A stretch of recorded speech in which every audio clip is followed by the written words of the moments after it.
Ice baths, cold showers, cryotubs, they're everywhere, from elite athletes to TikTok influencers. And now, maybe even your neighbors are doing them. But despite the growing popularity of cold water immersion, how much of it is science, and how much of it is just the hype? Today, we're looking at a 2025 meta-analysis that pulled together the best available studies to see what cold water immersion actually does for your health and well-being. The results might surprise you. Welcome to Research Reflections, where we explore science and health research in a calm, thoughtful way. Every episode, I break down complex studies so you can stay curious without getting overwhelmed. Let's dive into today's chilly topic. This study is titled Effects of Cold Water Immersion on Health and Well-Being, a Systematic Review and Meta-Analysis. Its goal to evaluate the psychological, cognitive, and physiological effects of cold water immersion in healthy adults, not elite athletes. That's key because while most of the existing data focuses on performance and recovery in athletes, this study zooms in on what cold water immersion might mean for everyday people using it to feel better, reduce stress, sleep deeper, or boost immunity. Cold water immersion involves fully or partially submerging the body in water at temperatures below 15 degrees Celsius or 60 degrees Fahrenheit, usually through ice baths, cold plunges, or showers. It's believed to activate the autonomic nervous system, stimulate the immune response, and trigger the release of stress and mood-related chemicals. In sports science, it's known to help speed up recovery, reduce soreness, and modulate inflammation. But regular use post-exercise may also blunt muscle and strength gains over time. Still, for the general public, sales of home ice baths have exploded from under 1,000 units to over 90,000 in just 12 months. And yet, there's a disconnect. Scientific support for many of these claimed benefits is still limited. This paper set out to fill that gap. Researchers searched 10 major databases and included only randomized controlled trials involving healthy adults aged 18 or older. The cold exposure had to meet certain criteria: chest level immersion, water temperature of less than or equal to 15 degrees Celsius or 60 degrees Fahrenheit, and duration of at least 30 seconds. Studies were excluded if they involved elite athletes, chronic illness, musculoskeletal injury, or if participants wore protective gear like wetsuits. They used a random effects model for meta-analysis, which helps account for the variation across different studies. They also extracted a wide range of outcomes: sleep, stress, immunity, inflammation, mood, cognitive function, energy, skin health, and more. In total, 11 studies were included, with 3,177 participants. 7 studies were rated moderate quality, and 4 were high quality. 10 of the studies used ice baths. 1 used cold showers. Water temperatures ranged from 7 degrees Celsius to 15 degrees Celsius, or 45 degrees Fahrenheit to 60 degrees Fahrenheit. Immersion times ranged from 30 seconds to 2 hours. Studies were conducted in Australia, Lithuania, the Netherlands, Switzerland, Japan, the United States, and Finland. About 55% of the participants were female, though that was skewed by one large study containing 3,018 participants. The other studies were male only.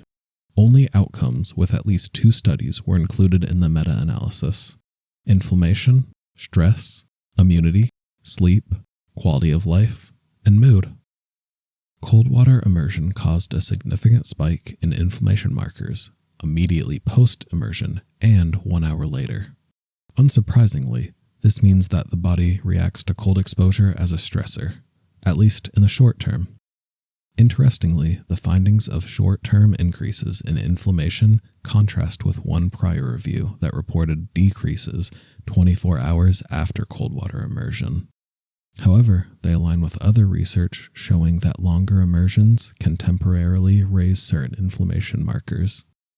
These immediate spikes may reflect short-term metabolic activity, not harmful systemic inflammation, while reductions seen after 24 hours might reflect actual recovery. Different biomarkers used across studies may also explain the mixed results. There was no reduction in stress immediately after cold water immersion, or 1, 24, or 48 hours later, but at the 12-hour mark, a significant drop in stress was observed. For immunity, the results were inconclusive. The meta-analysis didn't find significant effects in the short term. However, the large study consisting of 3,018 participants noted a 29% reduction in sickness absence.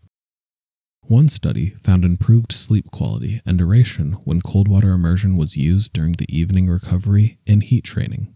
However, limitations included lack of blinding and potential heat-related confounding. There was no statistically significant changes in mood despite popular belief. This contrasts with some non-randomly controlled trial studies which were excluded due to lower quality data. One 90-day cold shower study found improved health-related quality of life at 30 days, but by 90 days the effects disappeared, possibly due to reduced adherence. So what can we take away? Public interest in cold water immersion is growing rapidly, while most of the evidence is still athlete-focused. The observed stress reduction after 12 hours contrasts with one review, but matches another, possibly due to differences in timing and cold water immersion protocol. There's still no clear evidence that cold water immersion improves immune function. The stress response is highly time-dependent and complex. Despite reduced stress, mood didn't significantly improve.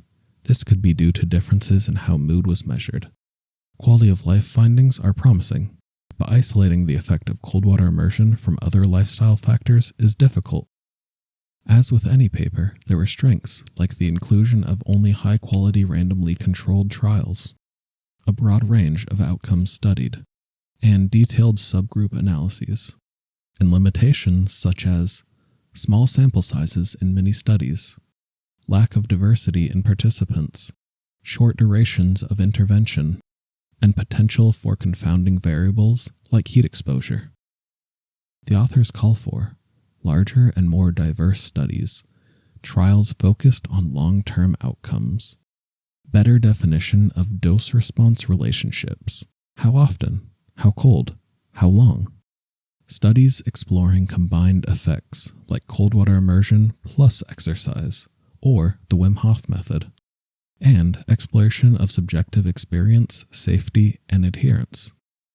This meta-analysis suggests that cold water immersion may offer some benefits like improved sleep, quality of life, and stress reduction after 12 hours, but it also shows time-sensitive inflammation, no significant mood improvements, and mixed results on immunity. The growing popularity of cold water immersion isn't matched by strong, long-term evidence. So while it might be worth trying, it's not a miracle cure. At least not based on the data we have today. Thanks for joining me for this episode of Research Reflections.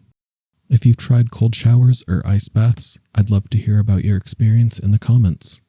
And if you want to see more research-backed breakdowns like this one, consider subscribing.